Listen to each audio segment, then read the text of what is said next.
Is there something called stop hunting that takes place in the trading world? It's always looked upon as negative, certainly at the retail trader level. Institutional traders are taught from their first day that they buy good levels or they don't buy at all. Unfortunately, most retail traders will wait for some confirmation before they get in. That could be a candle pattern, could be a moving average cross, or whatever. Institutional traders will buy at the level. Now, most traders will put their stop loss a tick under the last low, and they will invariably put their stop loss at exactly where the institutional orders are. I think that institutional traders are just doing what institutional traders do, putting their entry points at very good levels. However, if you are trading at the institutional level, it's not always easy to get filled.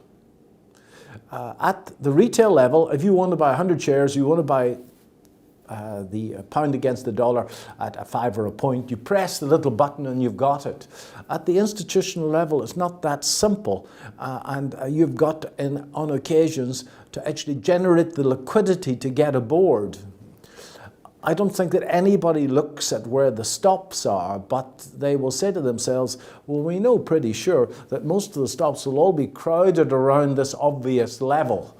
So they will bid the market at that particular level. All you need is one person to chicken out, and the markets are going to go where the bids are, and all those people will be taken out.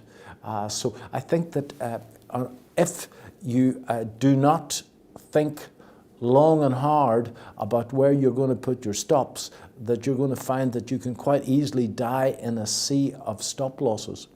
Okay, earlier on we talked about one of my things that I think about all the time. And here's an exercise for some people. The next time you're just about to put a trade on, you pick up something heavy and you just go, poof! And then you write down on a piece of paper where you were going to buy and where you're going to put your stop loss. Don't buy it, but put an order in to buy it at where you're going to put your stop loss, and then just watch how many times the market goes to your order.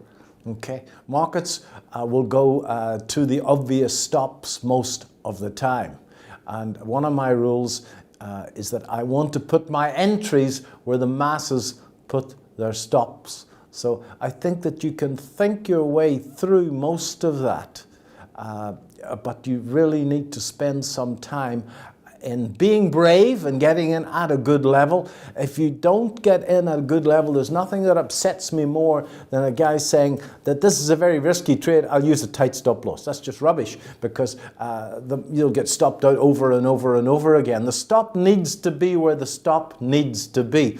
So if your entry is sloppy, then your stop loss is going to have to be a red bus away from where you got in at to give yourself a chance of staying in the move. If you want to get in with low stop losses at institutional levels, you've got to be brave. The institutional traders will use Fibonacci levels, they will use trend lines, they will use simple horizontal support and resistance levels to actually look for confluences to try and place their orders. Nothing clever.